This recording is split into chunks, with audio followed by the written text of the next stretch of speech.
తెలుగు రాష్ట్రాల్లో అతిపెద్ద lift manufacturer lifts ట్రై.com dealership కూడా ఇవ్వబడును. తెలంగాణపై జనసేన అధినేత పవన్ కళ్యాణ్ ఫోకస్ పెట్టారా? చాలా రోజుల తర్వాత ఆంధ్ర సాక్షిగా జై తెలంగాణ నినాదం దేనికి సంకేతం? ఏ సభలోనైనా జై ఆంధ్ర, జై భారత్ అనే పవన్ జనసేన ఆవిర్భావ వేదిక సాక్షిగా జై తెలంగాణ అంటూ స్పీచ్ వెనుక రహస్యం ఏంటి? పవన్ అడుగులు తెలంగాణ వైపు పడ్డాయా? పార్టీ ఆవిర్భావ వేదికగా జనసేనాని ఇచ్చిన హింట్ ఏంటి?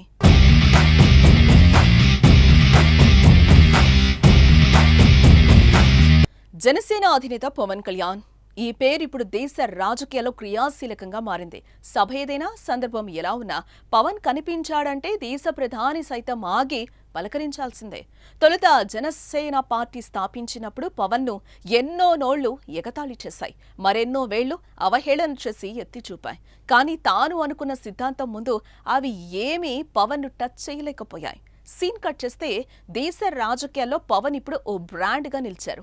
కూటమి ప్రభుత్వాన్ని ఏర్పాటు చేసిన అటు ఏపీలోనూ ఇటు దేశ రాజకీయాల్లో చక్రం తిప్పారు పవన్.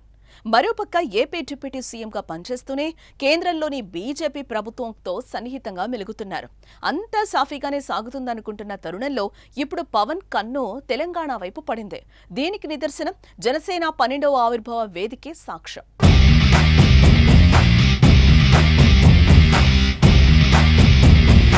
కొన్ని సంవత్సరాలుగా సభ ఏదైనా, మీటింగ్ ఎక్కడైనా పవన్ ప్రసంగించిన తర్వాత జై భారత్, జై హిందూ అనే నినదిస్తారు. కానీ చాలా గ్యాప్ తర్వాత, అది కూడా ఆంధ్ర రాష్ట్రంలో తనను ఎమ్మెల్యేగా గెలిపించిన పిఠాపురం గడ్డపై జై తెలంగాణ అంటూ నినాదాలతో పవన్ ప్రసంగం మొదలుపెట్టారు.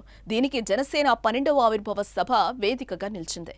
తనకు అంటే జనసేన పార్టీకి జన్మస్థలం తెలంగాణ అయితే కర్మస్థానం ఆంధ్రప్రదేశ్ అంటూ పవన్ తన పవర్ ప్రసంగాన్ని స్టార్ట్ చేశారు. నా తెలంగాణ కోటి రతనాల వీణ అంటూ స్పీచ్ లో జోష్ను నింపారు.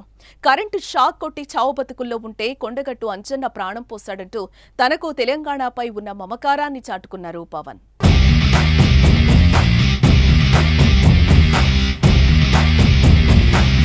బలమిచ్చి నడిపినట్టి నా తెలంగాణ కోటి రతనాల వీణ, నా తెలంగాణ కోటి రతనాల వీణ. అలాంటి కోటి దివిటీల క్రాంతి జ్యోతి తెలంగాణకు ఆ రోజున కరెంట్ షాక్ తగిలి చనిపోబోయిన నాకు కొండగట్టు ఆంజనేయుడి దయ,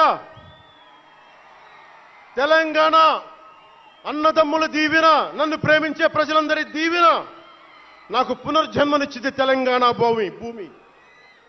అలాంటి తెలంగాణ నేల తల్లికి నా వందనాలు, హృదయపూర్వక వందనాలు. మరికొద్దిసేపటి తర్వాత గద్దరన్నకు నివాళులంటూ తెలంగాణ గురించి ప్రస్తావించారు పవన్. అనేక ఇబ్బందులు పడి 11 ఏళ్లుగా పార్టీని నడిపానన్న పవన్ కళ్యాణ్ తాను రాజకీయాల్లోకి వచ్చేందుకు సినిమా సాధనం మాత్రమేనని చెప్పారు.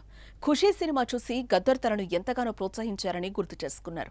ఈ సందర్భంగా గజ్జె కట్టి ప్రజలను ప్రభావితం చేసిన గద్దరన్నకు నివాళులంటూ పేర్కొన్నారు.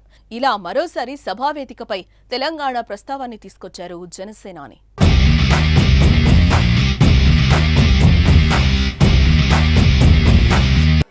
బండెల్క బండి గట్టి 16 బండ్లు గట్టి ఏ బండిలో పోతావు కొడక నైజాం సర్కార్ రోడా అని కాలిక గజ్జగట్టి చేత కర్ర బట్టి కాలిక గజ్జ కట్టి ఆటనే పాటనే ఆయుధంగా మలిచిన వాడు, యువత గుండెల్లో పోరాట స్ఫూర్తిని నింపినవాడు, నేను కనిపిస్తే ఎలా ఉన్నావురా తమ్మి అని ఆప్యాయంగా పలకించే మన మధ్య లేని నా అన్న, నా గద్దరన్న, నేల నుంచి వచ్చిన నా తెలంగాణ జన సైనికులకి, జనసేన నాయకులకి, వీర మహిళలకు నా హృదయపూర్వక శుభాకాంక్షలు. ఇప్పుడు రాజకీయాల్లో పవన్ తరంగాలు వీస్తున్నాయి. అటు కేంద్రం సపోర్ట్, ఇటు ఏపీలో తనే మంత్రి. దీనికి తోడు దక్షిణ తెలంగాణలో పవన్ కు మంచి గుర్తింపు ఉంది. ఇదిగో ఇదే మంచి సమయమని భావించిన జనసేన అధినేత పవన్ కళ్యాణ్ తెలంగాణలో కూడా పార్టీని బలోపేతం చేయాలని భావిస్తున్నారని, దానికి నిదర్శనమే పవన్ వ్యాఖ్యల వెనుక రహస్యమని రాజకీయ విశ్లేషకులు భావిస్తున్నారు. దీపం ఉన్నప్పుడు ఇల్లు చక్కబెట్టుకోవాలనే నానుడి ప్రకారం కాలం కలిసొచ్చేటప్పుడే తెలంగాణలో కూడా జనసేన గళం గట్టిగా వినిపించాలని డిసైడ్ అయ్యారంట పవన్. అయితే గతంలోనూ తెలంగాణ సాక్షిగా జనసేనాని గళం వినిపించిన అప్పట్లో బీఆర్ఎస్ బలంగా ఉండడంతో అది వర్కౌట్ కాలేదు. ఇప్పుడు దేశ రాజకీయాల్లో పవన్ టైం నడుస్తోంది. ఈ సమయంలోనే తన పార్టీని తెలంగాణ గడ్డపై బలంగా నిలపాలనేది పవన్ ప్లాన్. అందుకే పవన్ నోట తెలంగాణ మాట అంటూ రాజకీయ విశ్లేషకులు భావిస్తున్నారు. చూడాలి మరి పవన్ జై తెలంగాణ నినాదాల వెనక ఉన్న ఆంతర్యమేంటో.